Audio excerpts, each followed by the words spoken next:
There's been great debate in the media over whether video games promote violence. We've had numerous school shootings over the past 10 years where it was ascertained that the shooter spent hours playing video games. In fact, last month we had a shooting at the Navy Yard in Washington, D.C. by a contractor who, according to CNN.com, frequently played violent video games. In fact, sometimes he played them as long as 16 hours. Coincidence? I think not.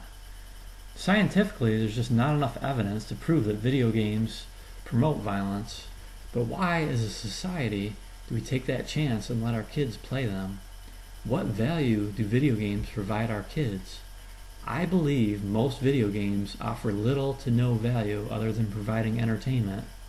I have to point out that some video games can be constructive, such as promoting exercise, appreciating music, or even sports, or simulating something like flying. But as a parent who buys video games for my children, the ones they really want to play are the best sellers that their friends at school talk about.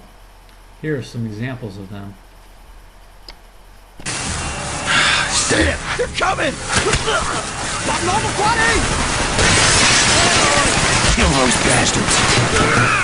We gotta get out of here! This is much...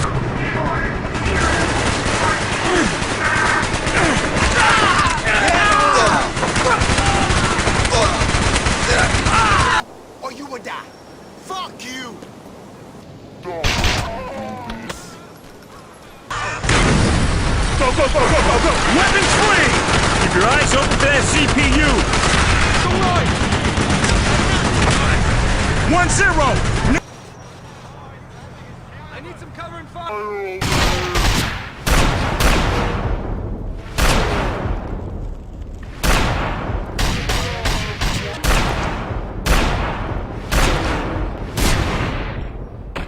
You're out of luck, punk. Now we got...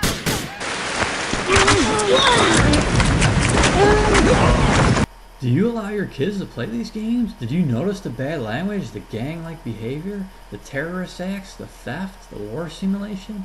There is so much realism. This is stuff that we don't like to read about in the paper. So why do we let our kids play them? I kind of went out and showed you the worst of the worst here. You know, maybe you don't buy these video games for your kids, as I won't, and good for you. But what about the other games they're playing? What do they offer? The arguments for video games being good for kids sound something like this. It keeps them from being bored. They entertain kids, keep them off the streets. Oh, kids can discern between fantasy and reality. It helps their hand and eye coordination and motor skills. It relieves stress. You have to be 18 to buy a mature rated game, so kids can't really get them anyway. I say no way. There's nothing like doing the real thing, whether it's driving, playing a sport or an instrument, or throwing punches and kicks. Not only are active kids having fun, but play using imagination and get their heart rates up, opposed to sitting on the couch. Some kids don't understand fantasy. My 8-year-old still thinks Santa Claus brings them presents at Christmas time. They believe what they see and hear. Relieve stress? I've seen kids get bent out of shape over losing a game or not completing a level. And how can they get bored? They have playrooms full of toys, bikes, sports equipment. My kids have way more stuff than I had growing up. And I don't remember being bored. I'd shoot hoops, I'd ride my bike. I'd use my imagination. Video games were for the week after Christmas, after they were new. And also for when it rained and there was nothing else to do. Video games are specifically designed to be exciting and addictive.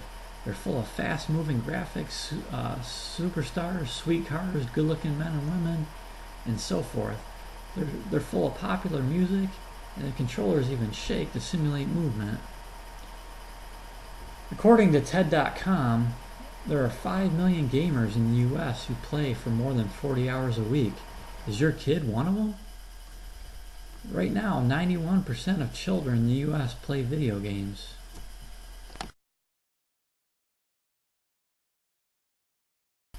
Here are some tips to provide your kids with a well-balanced approach to video games. Make sure you know what games your children are playing and how long they are playing them. Take games away when they exhibit negative behaviors. Play the games with them and point out realism and fantasy. Point out historic and scientific facts as well. Tie in a book or movie that relates to the game they are playing. For instance, if they're playing a World War II shooting game, tell them about the greatest generation. Tell them what the war was all about. And lastly, tie in the game with a real-life activity. My son loves to play hockey. He'd play it on PlayStation for hours if I let him. But what we do sometimes, we'll have an action-packed game on TV, and then we'll take it outside. We'll strap on rollerblades and play roller hockey. And I can really see the seriousness and competitiveness that he played on the PlayStation. I see it wear off, and I see the smile come across his face. So in conclusion, don't just assume that your kids benefit from playing video games. Get involved and monitor what they play. Don't be afraid to limit their play or even refuse to buy a game. And use video games to promote other activities. Pull them away from the couch and get them active. It will improve their health and their lives.